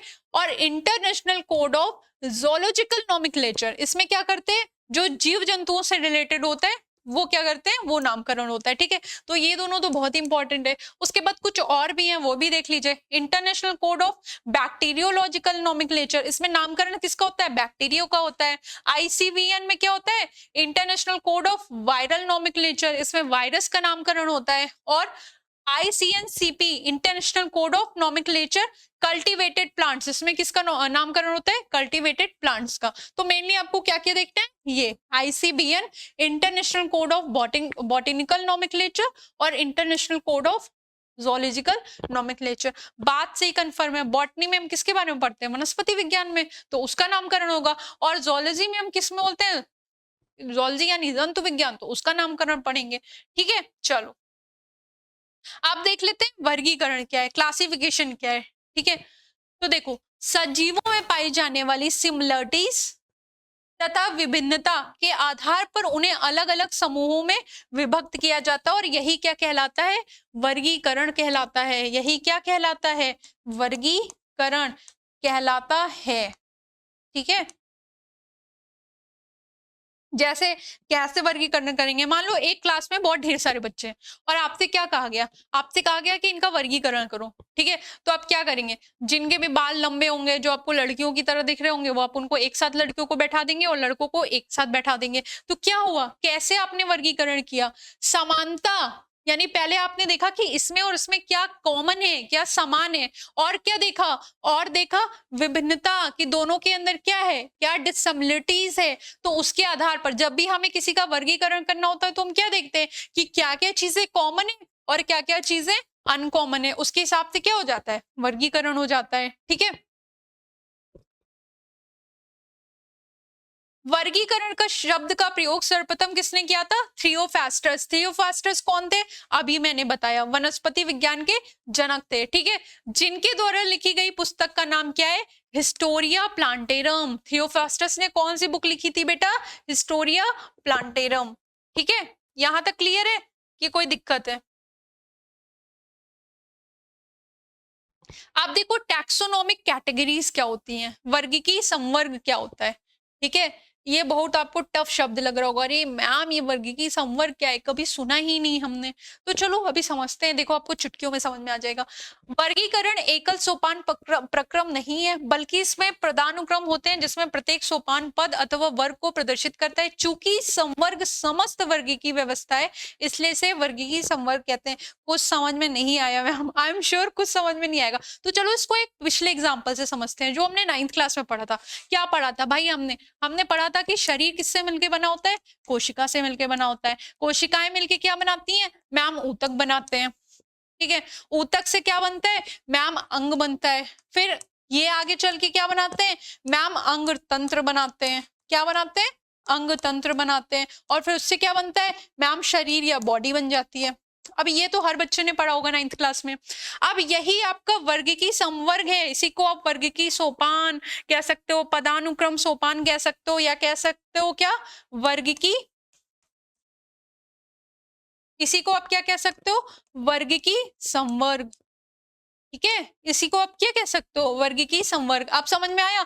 अब इसमें क्या हो जाएगा, ये टैक्सॉन हो जाएगा, एक टैक्सॉन ये हो गया, एक टैक्सॉन ये हो गया, एक टैक्सॉन ये हो गया, एक टैक्सॉन ये हो गया, और ये सब मिलके क्या बना दिए, ये सब मिलके बना दिए वर्गीकीय संवर्ग बना दिए। अब ऐसे ही यूनिट्स किसमें होती हैं, क्लासिफिकेशन करने में भी होती हैं, उनको भी हम क्या कहते हैं, वर्गीकीय संवर्ग ही कहते हैं। चलो देख लेते हैं आगे।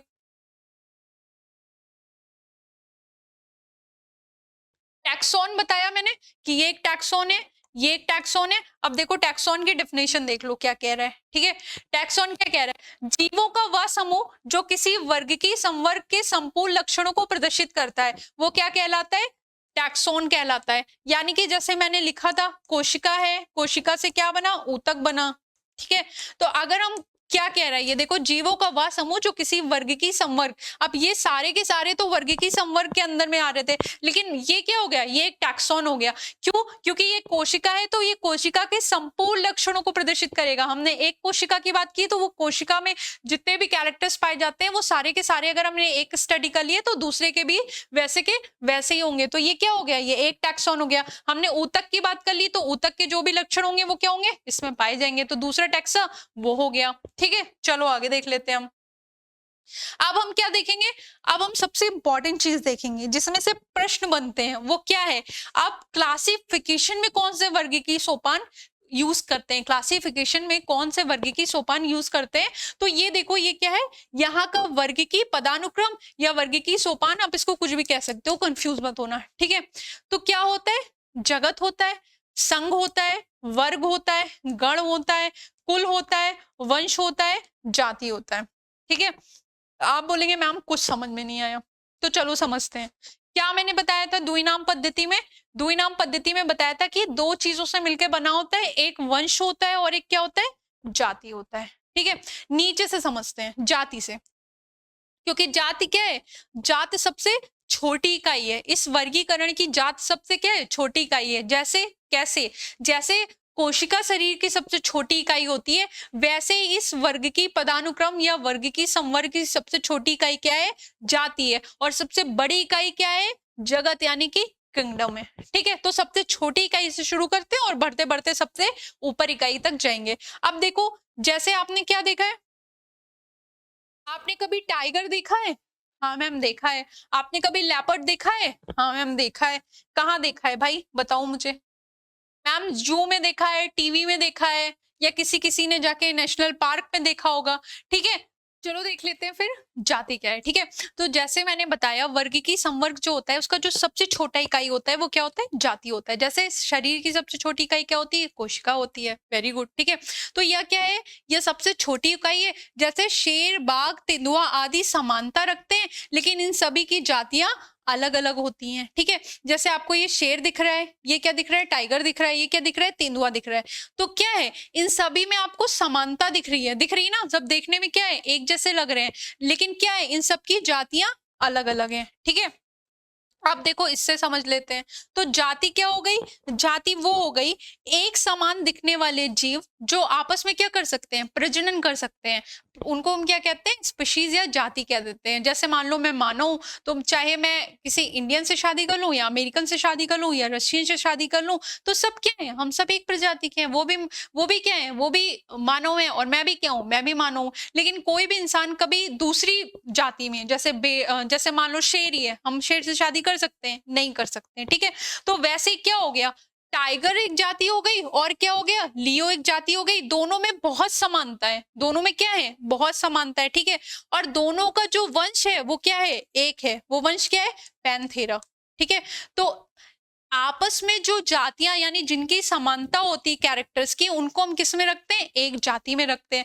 अब एक साथ कई सारी जातियों को हम किस में रख देते हैं, एक वंश में रख देते हैं। अब ऐसे वंश जिनके आपस में कैरेक्टर्स मिलते हैं उनको हम फैमिली में रख देते हैं। फिर एक फैमिली जिसमें आपस में कुछ कैरेक्टर्स मिलते हैं उनको हम गण में यानी ऑर्डर में रख देते हैं।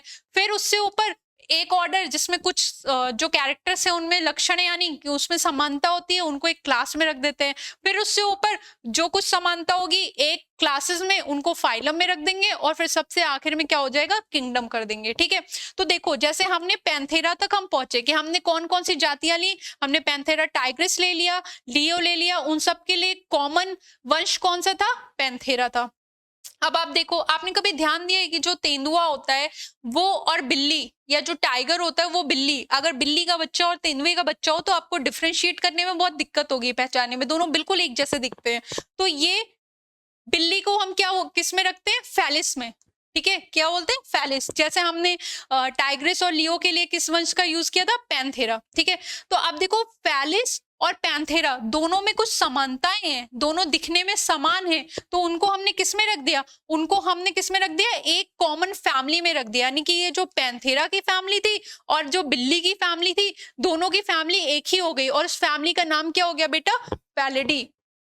तो वंश का फैमिली की परिभाषा क्या हुई कि एक जैसे समान वंश, यानी जिनके कैरेक्टर्स आपस में मिल रहे हैं, सारे के सारे कैरेक्टर्स नहीं, सिर्फ कुछ लक्षणों की हम बात कर रहे हैं। ठीक है, कुछ असमानताएं होंगी और कुछ समानताएं होंगी, लेकिन नीचे की तरफ समानता ज्यादा होंगी, जैसे जैसे हम ऊपर जाएंगे समानता कम होती जाएंगी। ठीक है, असमानता बढ़ती जाएंगी, और जैसे जैसे हम नीचे आएंगे वैसे क्या होगा, समानता बढ़ती जाएगी और असमानता कम होती जाएगी। जैसे कि मैंने बोला कि टाइगर के बच्चे और बिल्ली के बच्चे को देखो तो क्या है, शारीरिक रूप से देखो तो एक समानता दिखेगी, तो दोनों की फैमिली क्या हो गई, सेम हो गई, फैलिडी। ठीक है, अब फैलिडी क्या हो गई, एक फैमिली हो गई। दूसरी फैमिली क्या हो गई, कैनेडी। कैनेडी कौन सी फैमिली है, कुत्तों की फैमिली।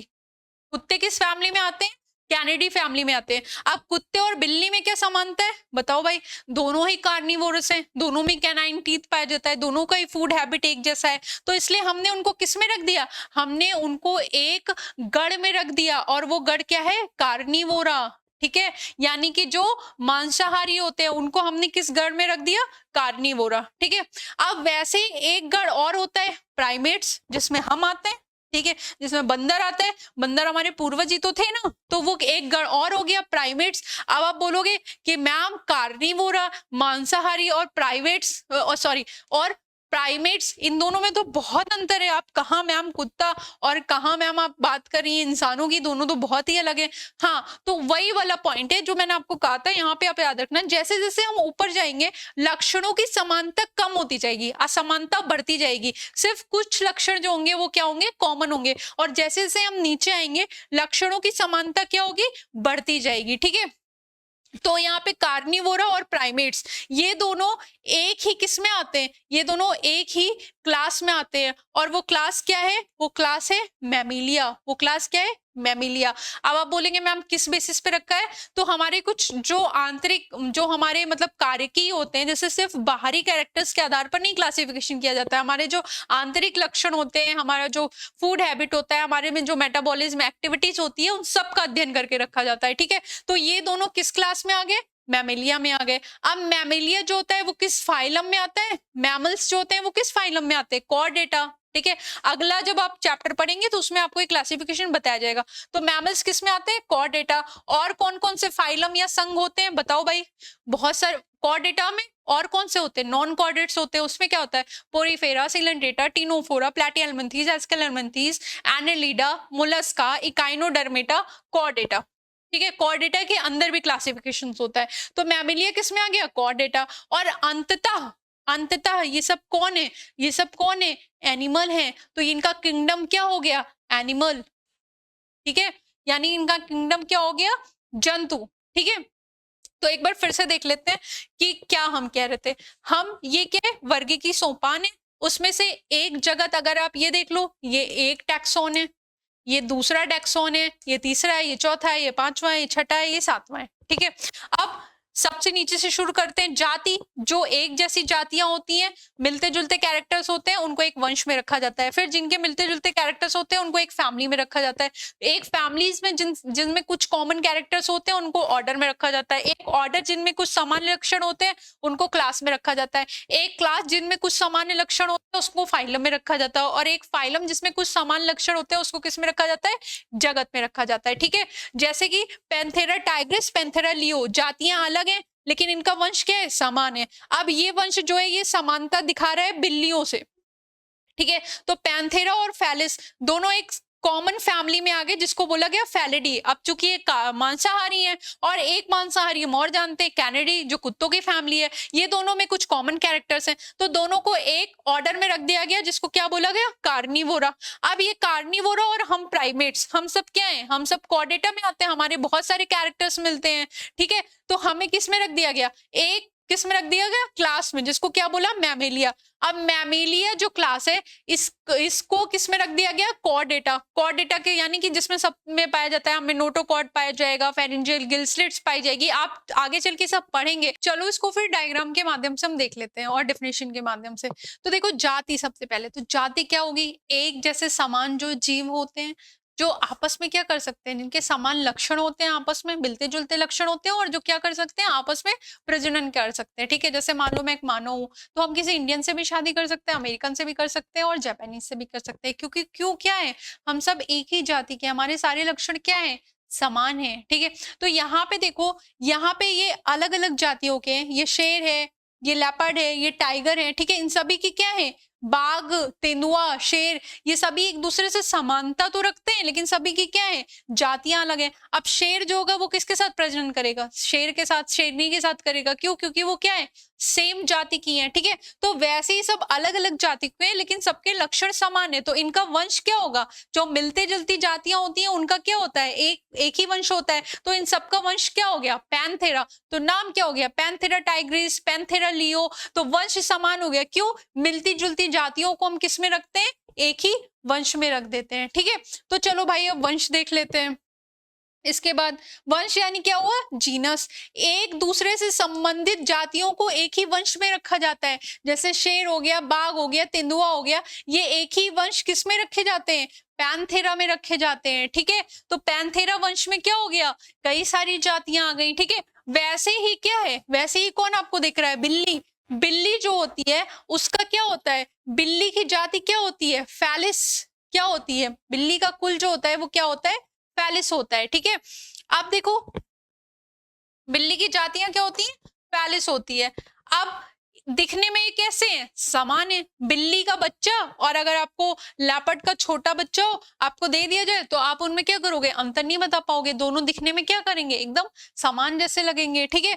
तो ये देखो दिखने में क्या है? दोनों अलग हैं, लेकिन ये फैलिस और ये क्या पैंथेरा, दोनों को हम किस में रख देंगे? दोनों को बेटा हम रख देंगे एक समान कुल यानी कि समान फैमिली में रख देंगे। तो इनकी फैमिली क्या हो गई? इनकी फैमिली क्या हो गई? दोनों की एक नॉर्मल फैमिली हो गई जिसको हम क्या बोलेंगे? फैलिडी। क्या बोलेंगे? फैलिडी, ठीक है। तो इन सभी को हम किस में रख दिए? एक समान फैमिली में रख दिए। एक दूसरे से समानता रखने वाले वंशों को एक कुल में रखा जाता है, जैसे शेर, बाघ, तेंदुआ, बिल्ली एक ही कुल फैलिडी से संबंधित हैं। किससे? एक ही कुल यानी एक ही फैमिली से आते हैं। अब आपसे किसने पूछा बिल्ली किस फैमिली की है? आप बोलेंगे फैलिडी फैमिली की है। आपसे पूछा जाएगा शेर किस फैमिली का है? आप बोलेंगे फैलिडी फैमिली का है। लेकिन कुत्ता भी यहाँ पे देख लो, आप बोलेंगे मैम यहाँ पे आपने डॉग का डायग्राम क्यों लगा रखा है? ये किस जाति से आता है? कैनेडी जाति से संबंधित होता है। किससे? कैनेडी जाति से संबंधित होता है, ठीक है। अब इन सब में कॉमन क्या है? ये सब कार्निवोरस हैं। ये सब क्या है? मांसाहारी है। तो इनके कुछ लक्षण क्या हो रहे हैं? मिल रहे हैं। तो अब इन सबको किस में रखा जाएगा? इन सबको एक गढ़ में रख दिया जाएगा, एक ही ऑर्डर में रख दिया जाएगा, ठीक है। एक ही गढ़ में रख दिया जाएगा। जो भी संबंधित कुल होते हैं उनको एक ही गढ़ में रख दिया जाता है। संबंधित जातियों को, संबंधित वंश, संबंधित जातियों को एक ही वंश में रख दिया जाता है। संबंधित वंश को क्या करते हैं? एक ही फैमिली में रख देते हैं। फिर जो फैमिली आपस में रिलेटेड होती है उनको एक ही ऑर्डर में रख देते हैं। तो शेर हो गया, बाघ हो गया, तेंदुआ हो गया, बिल्ली हो गया, कुत्ता हो गया, इन सबका एक ही गढ़ हो जाएगा और वो क्या होगा? कार्निवोरा। क्या हो जाएगा? कार्निवोरा, ठीक है। तो एक गढ़ का हो गया यहाँ पे कार्निवोरा, जिसके अपने कैरेक्टर्स हैं। ये सब दिखने में समान है या सबके सब कार्निवोरस हैं। तो ये सब क्या हो गया? ये एक गढ़ हो गया। अब एक गढ़ ये अलग है बेटा, मानव, ठीक है। ये क्या है? मानव। ये किस में आता है? ये आता है प्राइमेटा में। तो अब देखो प्राइमेटा बिल्कुल अलग कैरेक्टर शो करता है और ये कौन है? कार्निवोरा। ये बिल्कुल अलग कैरेक्टर शो करता है। इन दोनों को हम किस में रखेंगे? ऑर्डर के बाद क्या आता है? ऑर्डर के बाद क्या आता है? क्लास। इन सबको हम एक कॉमन क्लास में रखेंगे। अब आप बोलेंगे मैम जब ये दोनों एक दूसरे से इतने अलग हैं तो इनको एक कॉमन क्लास में क्यों रख रहे हैं? जैसा कि मैंने पहले बताया कि जब हम वर्गीकी में ऊपर से नीचे आते हैं तो लक्षण बहुत समान हो जाते हैं और जैसे ही हम नीचे से ऊपर जाते हैं तो असमानताएं ज्यादा होती जाती हैं, लक्षणों की असमानता बढ़ती जा रही है। तो एक गढ़ क्या हो गया था आपका? प्राइमेट। एक क्या हो गया था? कार्निवोरा। इन सब को, संबंधित गढ़ को एक ही वर्ग में रखा जाता है, जैसे शेर, बाघ, तेंदुआ, बिल्ली, कुत्ता तथा मानव एक ही वर्ग मैमेलिया से संबंधित हैं। किससे संबंधित हैं? इन सबको एक ही क्लास में रख दिया गया। उस क्लास को क्या कह दिया गया? उस क्लास को कह दिया गया मैमेलिया। क्या कह दिया गया? मैमेलिया, ठीक है। क्योंकि इनके कुछ लक्षण अभी भी सेम हैं, आंतरिक लक्षणों के आधार पर, फंक्शन के आधार पर अभी भी कुछ लक्षण मैच हो रहे हैं। तो इनको किस में रख दिया गया? इनको एक क्लास में रख दिया गया। अब देखो यहाँ पे आप बोलेंगे मैम फिर छिपकली क्यों दिख रही है? देखो छिपकली का भी एक अपना वर्ग है और वो क्या है? रैप्टिलिया। छिपकली का भी एक वर्ग है और वो क्या है? रैप्टिलिया। अब हम मैमेलिया और रैप्टिलिया को क्या करेंगे? एक साथ रखेंगे। क्यों रखेंगे वो भी देख लेते हैं। क्योंकि ये सब क्या होते हैं? एक ही फाइलम में आते हैं, यानी कि एक दूसरे से समानता रखने वाले अलग अलग वर्गों को, रैप्टिलिया क्या था? एक अलग वर्ग था। मैमेलिया क्या है? एक अलग वर्ग है। एक ही संघ में रखा जाता है, जैसे कि शेर, बाघ, तेंदुआ, बिल्ली, कुत्ता, मानव सभी में क्या होता है? नोटोकॉर्ड पाया जाता है। ये कैरेक्टर है जो आप आगे क्लासिफिकेशन पढ़ेंगे तो डिटेल में पढ़ेंगे, ठीक है। अभी फिलहाल के लिए आप जान लीजिए पृष्ठरज्जु पाया जाता है। किसमें? जो किस में रखे जाते हैं? मैमेलिया में। इसलिए यह कॉर्डेटा संघ से संबंधित है, जबकि मक्खी का संघ जो है वो ऑर्थोपोडा है। यानी कि अलग अलग वर्गों को एक ही संघ में रखा जाता है, जैसे शेर, बाघ, तेंदुआ, बिल्ली, कुत्ता, मानव सभी में क्या पाया जा रहा है? इन सभी में क्या है? पृष्ठरज्जु पाई जा रही है। ये कॉर्डेटा का कैरेक्टर होता है। जैसे हर एक फाइलम का अपना एक कैरेक्टर होता है, ठीक है। जैसे कॉर्डेटा एक फाइलम है, नॉन कॉर्डेटा एक फाइलम है, Porifera, Ctenophora, Platyhelminthes, Aschelminthes, Annelida, Mollusca, Arthropoda, Echinodermata, सब क्या है? ये सब एक एक फाइलम है और सबके क्या है? सबके अपने अपने कुछ स्पेसिफिक कैरेक्टर हैं। तो वैसे कॉर्डेटा का कैरेक्टर स्पेसिफिक क्या होता है, पृष्ठ रज्जु पाया जा रहा है, ठीक है। Pharyngeal gill slits, notochord, nerve card, ये सब क्या होते हैं, कॉर्डेटा के डेफिनेट कैरेक्टर्स होते हैं, ठीक है। तो इन सब में ये पाया गया, इसलिए इन सबको किस में रख दिया गया, किस में रखा गया, कॉर्डेटा में। जबकि मक्खी तो कॉर्डेटा में आ नहीं रही है, उसमें तो पृष्ठ रज्जु पाया नहीं जा रहा है, तो मक्खी किसमें, किसका मेंबर है, ऑर्थोपोडा का। मक्खी किसका मेंबर है, ऑर्थोपोडा। ऑर्थोपोडा सबसे, जिसमें जितने भी कीट पतंगे पतंगे होते हैं ना, जितने भी कीट पतंगे, मच्छर, मक्खी, ये सब सब किस में आते हैं, ऑर्थोपोडा में आते हैं। तो यहाँ पे एक संघ क्या हो गया, ऑर्थोपोडा हो गया। अब चूंकि मक्खी हो, चाहे मनुष्य हो, चाहे कुत्ता हो, चाहे जो भी हो, सब है क्या, अल्टीमेटली हैं तो सारे एनिमल ही ना, हैं तो सारे क्या, जानवर ही ना, जीव जंतु ही ना। तो इन सब का किंगडम क्या हो जाएगा, एक ही हो जाएगा, एनिमिलिया, क्योंकि सब किस में आ रहे हैं, एनिमल में ही आ रहे हैं, ठीक है। तो अब इन सब का एक ही जगत हो गया, और वो जगत क्या हो गया, एनिमिलिया हो गया। बताओ कोई कंफ्यूजन यहाँ तक, अगर कंफ्यूजन है तो बताओ मुझे। अब देखो वर्गीकरण के कुछ उदाहरण दिए गए हैं, जैसे कि मानव का देख लो, जाति क्या हो गई, सैपियंस हो गई, वंश क्या हो गया, होमो हो गया, इसीलिए नाम क्या हो गया, होमो सैपियंस हो गया। कुल क्या हो गया, होमिनिडी हो गया। गण क्या हो गया, प्राइमेट्स हो गया। वर्ग क्या हो गया, मैमेलिया हो गया। संघ क्या हो गया, कॉर्डेटा हो गया, कॉर्डेटा, ठीक है, कॉर्डेटा। और किंगडम क्या हो गया, एनिमेलिया हो गया, ठीक है। ये हो गया मनुष्य का। अब मान लो अगर किसी और काम देख लें, अब देखो मक्खी काम ले लेते हैं, जाति क्या हो गया, डोमेस्टिका हो गया। वंश क्या हो गया, मस्का। तो फिर क्या हो गया, मक्खी का साइंटिफिक नेम क्या हो गया, मस्का डोमेस्टिका। फैमिली क्या हो गया, मस्किडी हो गया। गण क्या हो गया, डिप्टेरा हो गया। वर्ग क्या हो गया, इंसेक्टा हो गया। संघ क्या हो गया, ऑर्थोपोडा हो गया। जगत क्या हो गया, एनिमिलिया हो गया, ठीक है। कोई कंफ्यूजन यहाँ तक नहीं भाई। अब देख लेते हैं यहाँ पे आम, अभी आम का सीजन है, उसका क्लासिफिकेशन देख लेते हैं। जाति क्या हो गई, इंडिका हो गई। वंश क्या हो गया, मैंगीफेरा हो गया, ठीक है। कुल क्या हो गया, एनाकार्डियेसी हो गया। गण क्या हो गया, सैपिनिडेल्स हो गया, ठीक है। वर्ग क्या हो गया, डाइकोटिलेडन्स हो गया। इसके बाद आपका क्या हो गया, डिवीजन। याद करो एनिमल्स में यहाँ पे फाइलम लिखते हैं, और प्लांट्स में यहाँ पे क्या लिख देंगे, डिवीजन लिख देंगे। क्या हो गया, एंजियोस्पर्मेई हो गया। और किंगडम चेंज हो गया, वहां पे क्या लिख रहे थे, एनिमेलिया, यहाँ पे क्या लिख रहे हैं, प्लांटी। तो जहां पे प्लांटी एनिमेलिया एनिमल है, सॉरी एनिमल है तो एनिमेलिया लिखेंगे, प्लांट है तो प्लांटी लिखेंगे, ठीक है। तो ये कुछ क्लासिफिकेशन हो गए। अब देख लेते हैं टैक्सोनॉमिक एड्स, ठीक है। टैक्सोनॉमिक एड्स या फिर इसको क्या बोलेंगे, वर्गीकीय उपकरण। तो देखो ये आपके न्यू एनसीईआरटी में नहीं है, ये आपके ओल्ड एनसीईआरटी में था, पर हम देख लेते हैं कि इसमें क्या क्या चीजें आपको हेल्पफुल होंगी, ठीक है।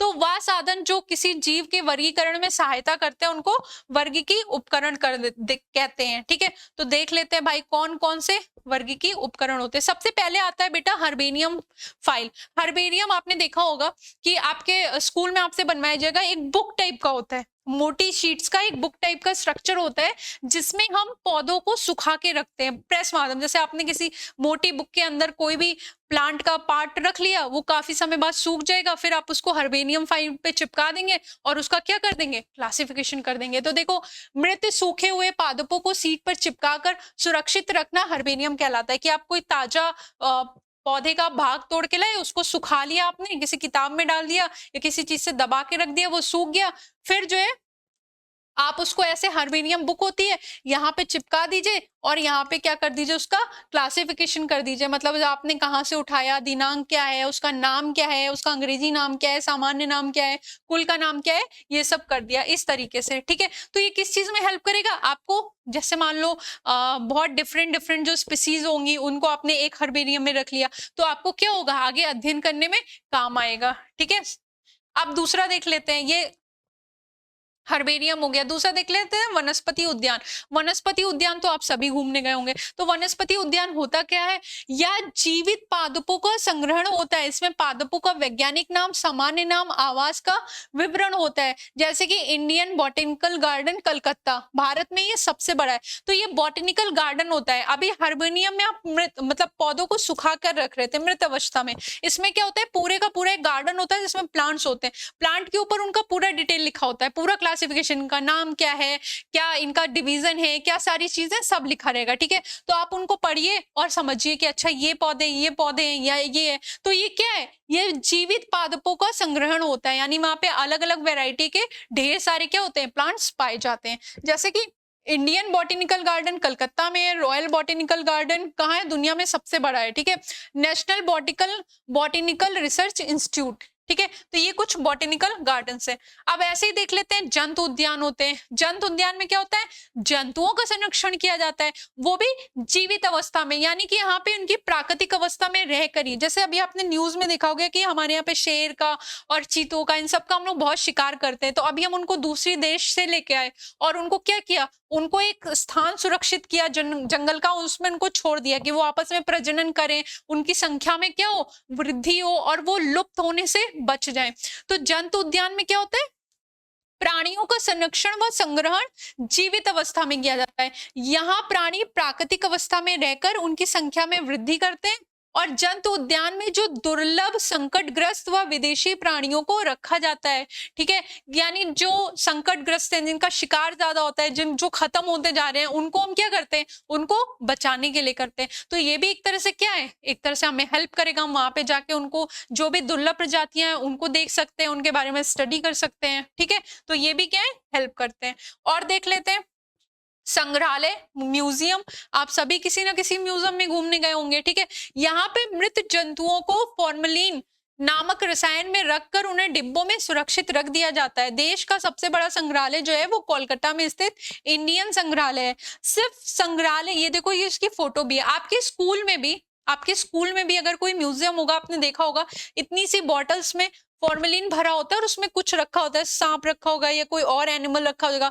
तो मृत जो एनिमल होते हैं उनको एक रसायन में डुबो के डिब्बों में बंद करके एयर टाइट रख दिया जाता है और वो बहुत लंबे समय तक वैसे ही रहते हैं। फिर हम क्या करते हैं, उनकी स्टडी करते हैं, उनसे हेल्प लेते हैं, ठीक है।